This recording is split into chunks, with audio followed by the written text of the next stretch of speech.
দরদের update হচ্ছে আমরা সেপ্টেম্বরের ফার্স্ট উইকে দরদ রিলিজ করতেছি। সাকিব খান মানে কিন্তু super hit cinema. Shakib Khan মানে কিন্তু মেগা স্টার। সাকিব খান মানে হচ্ছে জমজমাট একটা সিনেমা আসছে। এবার ঈদে কিন্তু তুফান সিনেমা নিয়ে তুমুল আলোচনা হচ্ছে, কারণ তুফান সিনেমার অলরেডি কিন্তু গান এবং টিজার ব্যাপক সাড়া জাগিয়েছে সিনেমা প্রেমিকদের মধ্যে। তবে আরেকটি সুসংবাদ দিচ্ছে সাকিব ভক্তদের জন্য এবং সিনেমা প্রেমীদের জন্য।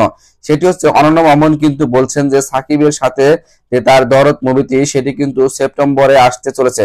কারণ হচ্ছে এই ঈদে আসার কথা থাকলেও কিন্তু সেটি আসছে না, কারণ হচ্ছে যে এই ঈদে কিন্তু সাকিব খানের তুফান মুভিটি আসছে। আর সাকিব খান নাকি বলেছেন যে একসাথে তিনি দুইটা মুভি রিলিজ করতে চান না, যার কারণে কিন্তু সাকিব খানের সেই মুভিটি সেপ্টেম্বরের দিকে আসছে। এবং অনন্য মামুন কিন্তু আরেকটি ঘোষণা দিয়ে রেখেছেন যে সাকিব খানের সাথে তিনি কিন্তু আরেকটি বড় একটা সিনেমার ঘোষণা দিতে যাচ্ছে দরদ সিনেমা ছাড়াও। সেটি কিন্তু আসলে সাকিবিয়ানদের জন্য একটা চমক হয়ে থাকবে। তো আপনি যদি সাকিব ভক্ত হয়ে থাকেন তাহলে কিন্তু অবশ্যই এই চ্যানেলটি সাবস্ক্রাইব করবেন, কারণ হচ্ছে সাকিব মানে হচ্ছে সিনেমা জগতের বর্তমান সময়ের তুমুল আলোচনা এবং তুমুল সুপার হিট সিনেমা।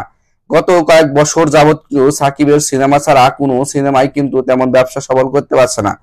কিন্তু রানিং যে 3 বছর রয়েছে সেখানে কিন্তু সাকিবের প্রিয়তমা রাজকুমার এবং তুফান মুভি যেভাবে সাড়া দিচ্ছে তাতে করে বোঝা যাচ্ছে যে সাকিব একটা ইতিহাস গড়তে যাচ্ছে তুফান মুভির মাধ্যমে। ওপার বাংলার কলকাতার নায়িকা হচ্ছে মিমি চক্রবর্তীর সাথে সাকিবের যে জুটি বেঁধেছেন তাতে দর্শক কিন্তু প্রচুর পরিমাণে অলরেডি সাড়া জাগিয়ে ফেলেছে। অলরেডি কিন্তু একটা ট্রেন্ডিং এ রয়েছে তুফান মুভির উড়াধুরা গান এবং তুফান মুভির টিজার। ওপার বাংলা সহ বিভিন্ন ইউটিউবাররা কিন্তু অলরেডি উড়াধুরা এবং সাকিব খানের তুফান মুভির টিজার নিয়ে কিন্তু রিয়াকশন দিয়ে চলেছে। কারণ হচ্ছে সাকিব খানের এই তুফান মুভিটি কিন্তু একটা রেকর্ড করবে। পাশাপাশি দরদ মুভি নিয়ে যে অনন্য মামুন বললেন যে দরদ মুভি আপনারা যদি দেখেন তাহলে কিন্তু আসলে আপনাদের যে দরদ মনের মধ্যে আসবে সেটি কিন্তু বলার অপেক্ষা রাখে না। তিনি কিন্তু সেই বিষয়টি নিয়ে এখনো সিক্রেট রেখেছেন, কারণ হচ্ছে তিনি বলেছেন যে দরদ মুভি দেখলেই আপনি বুঝতে পারবেন যে দরদ মুভির মধ্যে কি রয়েছে, সেটি তিনি আসলে প্রকাশ করতে চান না। এবং দরদ মুভির যে গান সেটি কবে প্রকাশ করবেন সেটিও কিন্তু তিনি প্রকাশ করতে চান না। কারণ হচ্ছে তিনি বলেছেন যে আমরা এগুলো অফিসিয়াল ভাবে ঘোষণা করব, কারণ হচ্ছে অফিসিয়াল ছাড়া যদি এগুলো ঘোষণা করা হয় তাহলে এগুলোর যে একটা মর্যাদা বা একটা মান সেগুলো নাকি কমে যায়।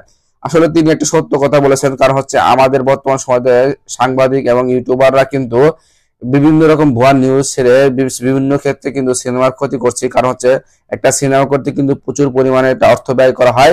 আমরা যখন ভুয়া নিউজ বা কপি লিঙ্ক বা বিভিন্ন কিছু লিঙ্ক শেয়ার করি তাতে কিন্তু সিনেমার ইমেজটা নষ্ট হয়ে যায়। আসলে এই যেমন তুফান সিনেমার যে ভিলেনটা, মেন ভিলেনটা, সেটি কিন্তু একটা সিক্রেট বিষয় রয়েছে। আসলে এই বিষয়গুলো নিয়ে যদি আমাদের যে বর্তমান সোশ্যাল মিডিয়ার যে লোকজন রয়েছে সেগুলো যদি আসলে অ্যাক্টিভ থাকে তাহলে কিন্তু আসলে বর্তমান সময়ের মধ্যেও কিন্তু সিনেমা করে ব্যবসা সফল করা যায়।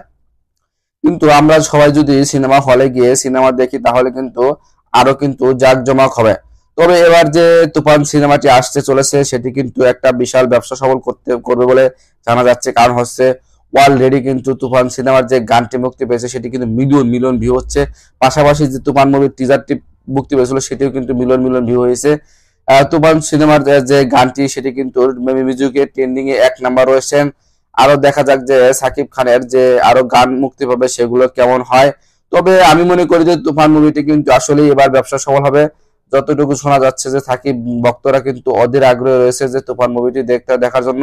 তো আপনি কি অধীর আগ্রহী রয়েছেন কিনা তা কিন্তু অবশ্যই কমেন্ট করে জানাবেন, এবং আপনি কি তুফান এবং দরদ মুভিটি কোনটি দেখবেন তা কিন্তু কমেন্ট করে জানাবেন, এবং দুইটি দেখলে কিন্তু তাও কমেন্ট করে জানাবেন। ধন্যবাদ সবাইকে সম্পূর্ণ ভিডিওটি দেখার জন্য। এবং আবার বলবো, এই চ্যানেলে যদি আপনি নতুন হয়ে থাকেন তাহলে কিন্তু অবশ্যই চ্যানেলটি সাবস্ক্রাইব করবেন। ধন্যবাদ সবাইকে।